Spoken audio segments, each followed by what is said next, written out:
இப்படி தான் அன்றைக்கி ஒரு நாள் ஃப்ரெண்ட்ஸுங்க கால் பண்ணி டேய் போரூரில் இருக்க ஏபிஎஸ் பாபிக்கு வாடான்னாங்க. சரி ஓகேன்னு சொல்லி நானும் சட்டு போட்டு கிளம்பி போனால் சாப்பிட ரெடியானாங்க. நான் எப்போவோ ரெடின்னு அப்படியே சொன்னேன். ஸ்டொமக்கு இங்கே பாருங்கள் பாபிக்குன்னு அந்த பட்டனெல்லாம் பட்டச்சிக்கிட்டு வரேன். ஃபஸ்ட்டு சுட சுட சூப் வந்துச்சு. அதை சாப்பிட்டு முடித்த உடனே நமக்கு அந்த சிக்கன் கிரில்ஸ் இது எல்லாத்தையுமே அப்படியே அழகாக அந்த கம்பியில் சொருவி எடுத்துகிட்டு வந்து வச்சுட்டாங்க. அடுத்தது மொஜிட்டோவும் எடுத்துகிட்டு வந்து வச்சுட்டாங்க. அடுத்து எதுவும் இல்லையான்னு கேட்க அவங்க எடுத்துகிட்டு வந்து வச்சாங்க. பொட்டேட்டோவும் காணும். அப்படியே லைட்டாக ஒன்று ஒன்று எடுத்து சாப்பிட்டுக்கிட்டே இருந்தேன்.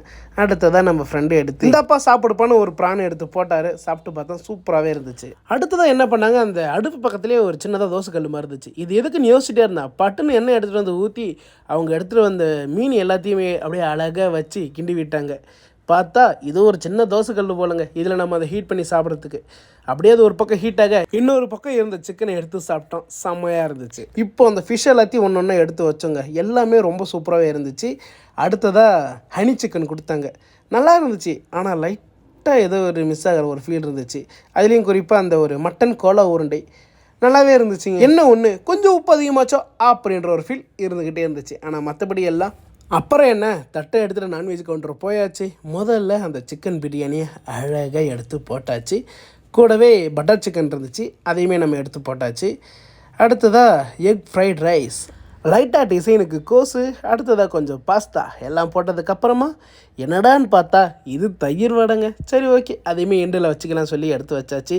நமக்கு பிடிச்ச நூடல்ஸ் இதெல்லாம் வச்சதுக்கப்புறம் எடுத்துகிட்டு போயிட்டு வச்சு சும்மா படப்படப்படன்னு நாக் அவுட் பண்ணியாச்சு. அடுத்ததாக ஒரு பானிபூரியை நாக் அவுட் பண்ணிவிட்டு டெசர்ட் சைடு படையெடுத்தாச்சு. வாவ் எவ்வளோ டிஷ்ஷஸ் இருக்குது. அப்படியே பிளேட்டை எடுத்து அப்படியே ஒன்று ஒன்று எடுக்க ஆரம்பித்தாச்சு.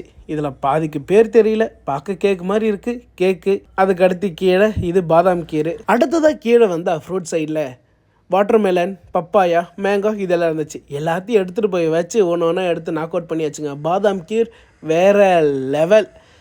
வா வாட்டர்மெலன் ஆஸ் யூஷுவலி நல்லாவே இருந்துச்சு. ஃபஸ்ட்டு இந்த கேக் ட்ரை பண்ணி பார்ப்போம். நல்லாயிருக்கு. இந்த கேக்கு ஒரே டைமில் சாப்பிட்டதுனால ரெண்டும் பெருசாக டேஸ்ட்டு தெரில. அடுத்து ஒரு பிளேட்டை எடுத்துகிட்டு அடுத்த ரவுண்டுக்கு போயாச்சுங்க. ஃபஸ்ட்டு ஒரு ஸ்வீட்டு, அடுத்து ஒரு ப்ரௌனி, அடுத்து ஒரு ஸ்வீட்டு, அடுத்ததாக கொஞ்சம் கேக்கு. என்ன லைட்டாக டிஃப்ரெண்ட்டாக இருக்குது. சரி டேஸ்ட் பண்ணி பார்ப்போம். அடுத்ததாக நமக்கு சின்ன வயசில் பிடிச்ச அந்த ஒரு பேக்கெட் ரசனா சின்னது, அடுத்து இன்னும் ஒரு ஸ்வீட்டு, அடுத்து ஜாங்கிரி எல்லாத்தையும் எடுத்து வச்சதுக்கப்புறமா 2 கப்பை எடுத்து வச்சு ஒரு கப்பில் ரசகுல்லா, இன்னொரு கப்பில் குலோப் ஜாமுன் எல்லாத்தையும் எடுத்துகிட்டு போயிட்டு வச்சு சும்மா நாக் அவுட் வேறு லெவலில் பண்ணியாச்சுங்க. இந்த ப்ரெட் மாதிரி இருந்தது, கொஞ்சம் நல்லாவே இருந்துச்சு. இதுவும் ஒரு டிஃப்ரெண்டான ஒரு டேஸ்ட்டாக தான் இருக்குது, பட் நல்லா இருக்குது. அவ்வளோதான் கைஸ், மொத்தமாக முடிச்சுட்டு கிளம்பியாச்சு. உங்களுக்கு இந்த பார்பிக்யூவில் பிடிச்சதை கமெண்ட் பண்ணுங்கள்.